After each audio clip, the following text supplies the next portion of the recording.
few days ago, Trump went on a massive relative to, I guess, his presidency, pardoning spree and sentence commutation.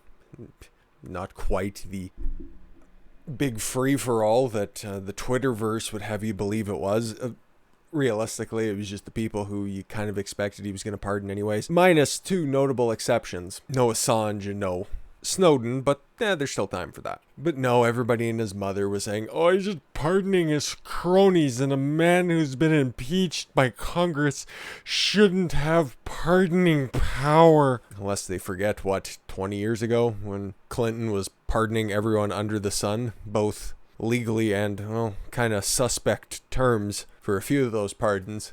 So as you can see here, Bill Clinton, who served from 93 to 2001, drew much criticism for two of his pardons, including one for his former brother Roger Clinton, after Roger Clinton served a year in prison for a drug conviction, and one for Clinton's supporter and financier Mark Rich, who was indicted by the U.S. attorney for tax evasion and illegal trading with Iran. Clinton also issued 396 pardons, 61 commutations, and 2 other types of clemency. A total of 549 according to Pew Research Center. Now, to be fair, that is over 2 terms. Trump hasn't even come close to that, okay? Yeah, we got the legend here we got the official Justice Department statistics here. Trump has pardoned 28 people and commuted 16 sentences. Not quite the same as what Clinton did, or even Barack Obama, because he went fucking hog wild, my guys, right at the end of his term, or his second term there. As you can see, things really ramped up as soon as he figured out that he wasn't going to be sticking around. But it's not about the amount of pardons and commutations that Trump gives out, it's who he's giving them to. Yeah, fair enough. Let's take a look at them. President Trump on Tuesday granted clemency to 20 convicted felons. Oh my god, that'd be the only people who could receive a commutation or a pardon, including pardons for 2 men who lied to special counsel Robert Mueller's investigation. Robert Mueller. You know, that famed Mueller probe that found out that there was no collusion between the Trump campaign and Russia. The one that has been swept under the rug so that leftist media can go ahead and continue the worthless rejoinder of Russia, Russia, Russia. The pre-Christmas blitz of forgiveness also included pardons for 2 crooked former members of the Congress and a commuted sentence for a 3rd. Oh my god, look at all these people, they're terrible. Pardons also went to 4 military contractors convicted of a massacre of 17 Iraqi civilians in 2007. Holy fuck, you gotta go back to W for that one. And 2 former Border Patrol agents who covered up the shooting of an unarmed illegal immigrant. So, if he illegally crossed the border, is he still not committing a crime? I don't know. Several people convicted of nonviolent drug crimes. See how that gets hidden, 4 paragraphs down into the article? Okay, including some serving lengthy sentences, received pardons or commutations, and the country's biggest Medicare fraudster had his 20-year prison sentence commuted. All in all, Trump handed out 15 pardons and 5 commutations, the White House said. The Mueller-related pardons of George Papadopoulos, that is the Greekest name I've ever seen, a 2016 Trump campaign aide. Oh, therefore he must be evil, right? He must be completely guilty of everything that he did, just like Michael Flynn.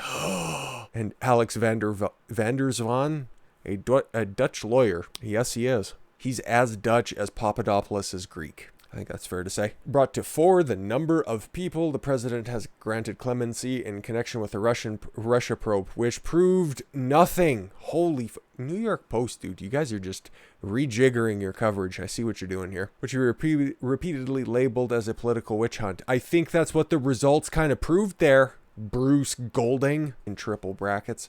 Last month, Trump pardoned former National Security Advisor Michael Flynn for lying to the FBI, and he earlier commuted the sentence of former 2016 campaign advisor Roger Stone, who literally did nothing wrong, and they were just going to send him to prison because it was politically beneficial for them to do so. What did he do? He fucking lied about something, potentially. And then the FBI raided his house one early morning. The dude is ancient. He's 68 years old. It's not like he's a flight risk or he's gonna, come out all guns blazing. The dude has a giant Nixon tattoo on his back, for Christ's sakes. Okay, saying he's not crazy and then saying he also has a giant Nixon tattoo on his back is a little bit contradictory. I understand that. Former U.S. Rep. Chris Collins from New York, a key Trump ally who pleaded guilty in an inside trading scheme, and former U.S. Representative Duncan Hunter, who pleaded guilty to stealing campaign funds, both received full pardons. Yeah, this isn't exactly fucking breaking news. People who are associated with the campaign get pardons.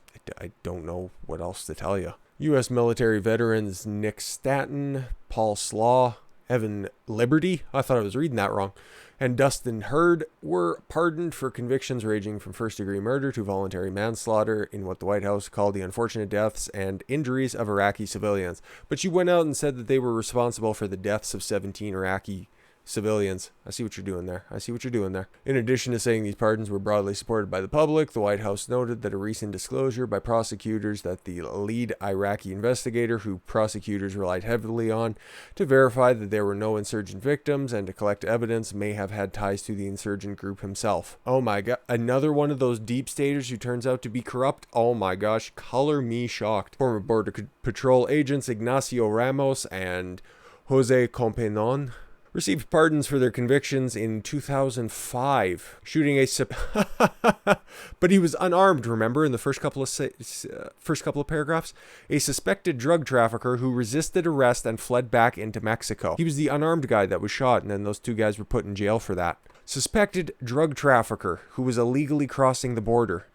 I don't see anything wrong with that. He should have been pardoned earlier. These prison sentences of 11 and 12 years respectively were previously commuted by then President George W. Bush following Senate Judiciary Committee hearings over the punishment they received. So they were already out free, and Trump just wiped their slate clean because he's a big fan of the border wall and border security, which has only done great things for the country. And Joe Biden immediately wants to rip it down, by the way. So 3 women, Crystal Munoz, Tynese Nicole Hall, and Judith Negron, received commutations and part of the advocacy, tough to say when you're trying to speed through, of Alice Johnson, whose drug-related sentence was previously commuted by Trump and urging of Kim Kardashian was the one who got Alice Johnson free, and she also made a speech at the RNC. And see how deeply buried that story is in this article? Meanwhile, just slander him because he got rid of a couple of friends of the campaign. Johnson also helped persuade Trump to pardon Weldon Angelos, a music producer and former Snoop Dogg associate who was released in prison in 2016 after serving 13 years of a 55-year sentence for dealing pot. How much pot? Okay, I don't want to go ahead and say that this dude was completely non-violent, but if you're slinging pot and you were an associate of a former member of the Crips, come on now. Conservatives, including Mike Lee, who we've talked about before, rallied to Angelo's cause while he was in prison because his sentence was greatly increased by 5-year firearms enhancement for each time he sold weed. Yeah, interesting. I have mixed feelings on that one. Philip S. Formes, a Florida nursing home tycoon who was sentenced last year to 20 years in prison for a $1 billion Medicare fraud scheme. Somebody taking advantage of government programs. That's weird. Received a commutation that left intact orders to pay restitution and abide by the terms of post-release supervision. The White House said that as Formes, 52, is in declining health and had devoted himself to prayer and repentance behind bars. He was only there for a year, and he defrauded the government $1 billion and was supposed to only spend 20 years in prison. Starting to believe the left when they said that there's not much punishment for white-collar crimes. But at the same time, if I'm going to praise the left, I'm also going to, wrap their hands a little bit for this one because, hey, prison is supposed to be a place of rehabilitation and not of punishment. And if this guy's turned his life around, don't you think that's mission accomplished? Got to play by your own rules, kids. Alfred Lee Crum, 89 years old. God, hopefully he lives. Oh, he's in Oklahoma? Okay, good. I was thinking he might get sent to an old folks home and that'd be a death sentence anyways. Received a pardon for pleading guilty in 1952. Everybody I know and love is dead that would have been alive then. He was 19 to helping his wife's uncle run an illegal moonshine still in Oklahoma. By God, see what them Crum boys are up to. They would run it across the border, and that's a Mann Act in the back of their orange Charger. After serving 3 years of probation and paying a $200 fine, Crum has maintained a clear record and a strong marriage for nearly 70 years, attended the same church for 60 years, raised 4 children, and regularly participates in charity fundraising events. Yeah, it's nice the dude's going to be able to have a clean record for the next 6 months of his life. He's obviously turned his fucking life around, so he should just get rid of that. Fucking running moonshine, come on now. All in all, this list is, fairly extensive, but it also leaves off Paul Manafort and Charles Kushner. Those are a couple of the big ones there. We already touched on Stone. But Paul Manafort, 71 years old. Longtime Republican aide and lobbyist. Had been sentenced to 7 years in prison for tax fraud and other crimes related to his work in Ukraine. Funny how they don't make a very obvious connection there. The White House said that Manafort's convictions were premised on the Russian collusion hoax. It's kind of what the common knowledge was all the way back when that stuff was coming out in 2016. He was released from prison in May because of coronavirus concerns and was under home confinement. He thanked the outgoing president. We don't know that yet. In a tweet writing, the words cannot fully convey how grateful we are, and praising his administration. Now here's the last one, and it's going to get a little bit weird. Charles Kushner, 60, a wealthy New Jersey real estate developer who Trump knew from industry circles, was convicted in 2005 of illegal campaign contributions, tax evasion, and witness tampering as part of his salacious family scandal. His son Jared, a Trump advisor, married first daughter Ivanka Trump in 2009. Really? In a 2004 plea agreement, Kushner admitted to hiring a prostitute to seduce his brother-in-law. Yes, because sometimes fact is stranger than fiction. Filming the tryst and sending the tape to his sister. Hot. The case, which was prosecuted by then U.S. Attorney Chris Christie, when he could still fit through the doors to get into the courtroom, resulted in Kushner serving 2 years behind bars. I just think he should have got a pardon for that story alone. But as you can see, the people that were pardoned or had their sentences commuted are, some of them are good people, some of them are scum, some of them were caught up in all of the Russian collusion hoax that definitely didn't deserve their charges because that all came out as being horse shit, okay? Kushner, guess what? You're the fucking member of the family, so... Does it really matter? He served his 2 years behind bars. So this is just, wiping stuff off your record. So does it really matter? Does it affect anybody's life? No, not really. None of these people. I've listened to Roger Stone talk a bunch of times. The dude is very charismatic and very entertaining to listen to. I'm thankful the old boy doesn't have to go to prison and fucking catch the coof and drop dead, because he's got some other underlying health conditions as well. But something that kind of went under the radar, it just broke today here, and this is what's going to be the final bit of this story here. It's about Operation Legend. I know I've touched on this before, but for a refresher for everybody, and unfortunately we got to use Wikipedia for a second. I'm not a big fan of using Wikipedia, but this is just going to be a definition of what Operation Legend is, because it's very underreported and it's very, very, very important. Operation Legend is a federal police operation in the United States initiated by the administration of President Donald Trump. The operation was named after 4-year-old Legend Telefero, sure, who was shot and killed in Kansas City, Missouri on June 29th, 2020. You want to talk about a story that went underreported? That would be that one there. A 4-year-old kid got shot. Where was Black Lives Matter for that one? Yeah, it didn't have any political consequences so they weren't there for that one. According to the White House, Operation Legend was implemented after President Trump began deploying federal law enforcement agents to crack down on violent crime in the wake of the George Floyd protests. For Operation Legend, agents from various federal agencies were deployed to aid and assist in the cities and county law enforcement officers, and also help specifically with, as you can see on the sidebar there, cities of Albuquerque, Baltimore, Chicago, Cleveland, Detroit, Kansas City, Milwaukee, Philadelphia, and St. Louis. Now it's important because we remember way back when all that bad stuff was going down, all the riots were going down. What were the cities most affected? I didn't hear much out of Cleveland, but Detroit, Chicago, Baltimore is just in a constant state of flux. Sorry, guys. Kansas City, Milwaukee for sure, Philadelphia, St. Louis. Louisville's right close to Kansas City and St. Louis, and it's in the same state, obviously. And they definitely could use the backup. But we got some good news coming out of Operation Legend, because it's still going on and it's still very important, because they're assisting a whole bunch of different government institutions and they're making a considerable effort, and Trump's getting no credit for this one. This is direct result of Operation Legend. Like it says here, makes over 6,000 federal arrests and 167 in Albuquerque. This is all to do with illegal border crossings and child trafficking. This is stuff that Trump is doing under the radar, not getting any credit for it, and it's some of the most important stuff that he's done so far. Okay, there's a whole bunch of stuff that I like about Trump. There's some stuff that I think is superfluous and we could do without, like some of those commutations of those sentences. Obviously had to cover it, but not like I really give too much of a shit. But locking down the border and stopping child trafficking is, I don't know anybody who could be against that except for the people who are benefiting from the child trafficking, which are people I don't really care to associate with. But we'll get to the story here. The U.S. Attorney General, I forget what his name is, he's the acting one because Barr quit yesterday, has released the latest numbers from Operation Legend since the federal crime fighting effort launched in Albuquerque in July. Nearly 170 people have been charged with federal crimes.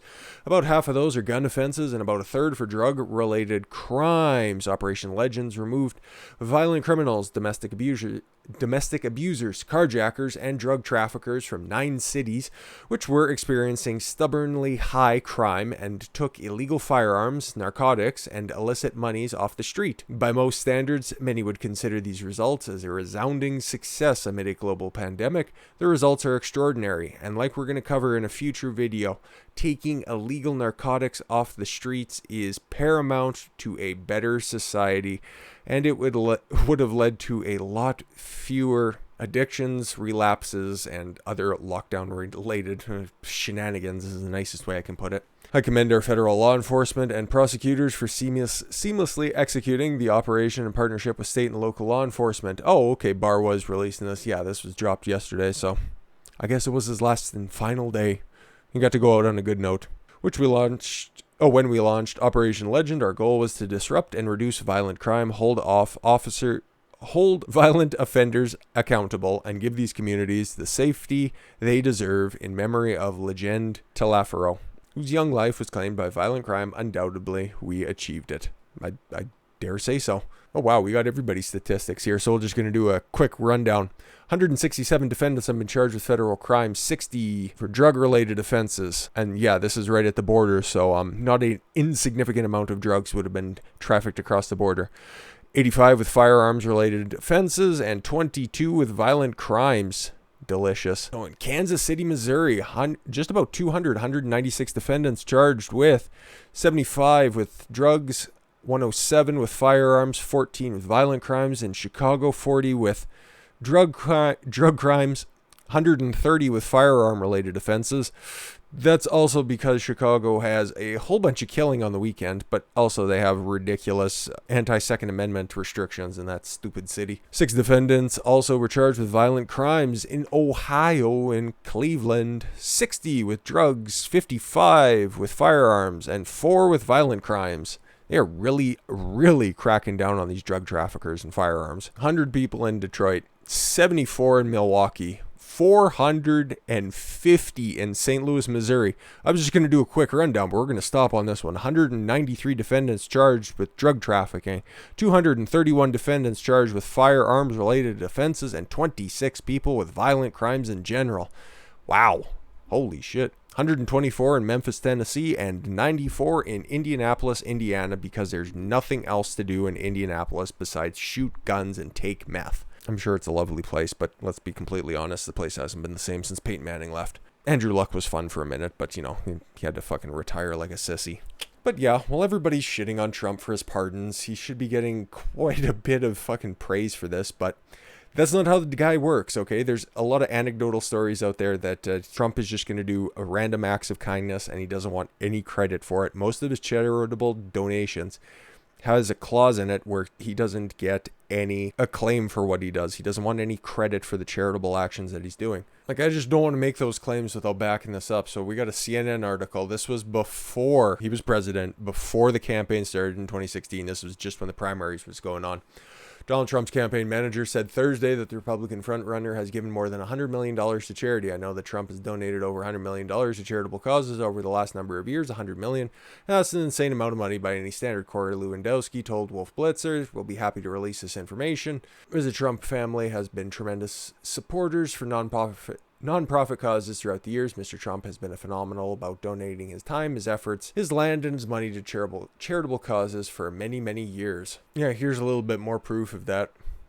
Donald Trump, meanwhile, has called himself an ardent philanthropist. Unlike his son's foundation, though, the Donald J. Trump Foundation doesn't have much of a web presence. The foundation has been around since 1987, and according to the most recent tax filings available, gave around $913,000. In 2012, the foundation gave away around $1.7 million. Trump spreads his money around to a number of different outfits, but grants rarely exceed $100,000. It is possible that Trump much of his giving outside of his formal charitable vehicle, and that most recent gifts, which we can't track, have been larger, but the money coming out of the Donald J. Trump Foundation that we can see is modest compared to Trump's $4 billion net worth. The last decade, Trump gave away at least $1 million to the United Way. The foundation supported City Meals on Wheels and the National Network to End Domestic Violence, among others. Trump focused on New York, giving grants to such outfits as the New York City Police Foundation, Ronald McDonald House in New York, and the New Yorkers for Park, among others. Trump also gives sums to Florida organizations. The foundation has also given assorted sums of celebrity charities such as Joe Torre's Safe House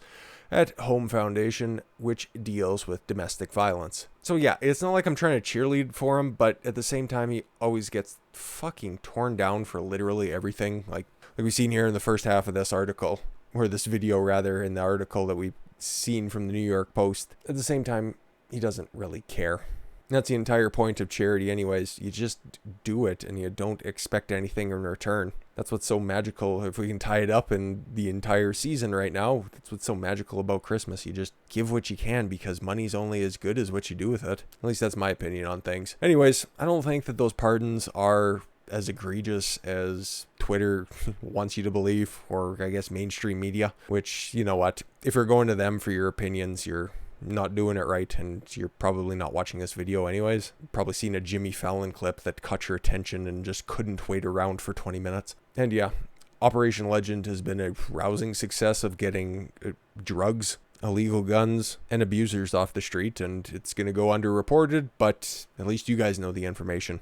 Anyways, we got one more video up here today. Don't know what we're going to talk about. We're going to find something fun, though, because it's Christmas Eve, goddammit. I thank you all very much for the gift of your time. I've been Don Consuelo. I want you to follow your gut and get after it. Take care, everyone.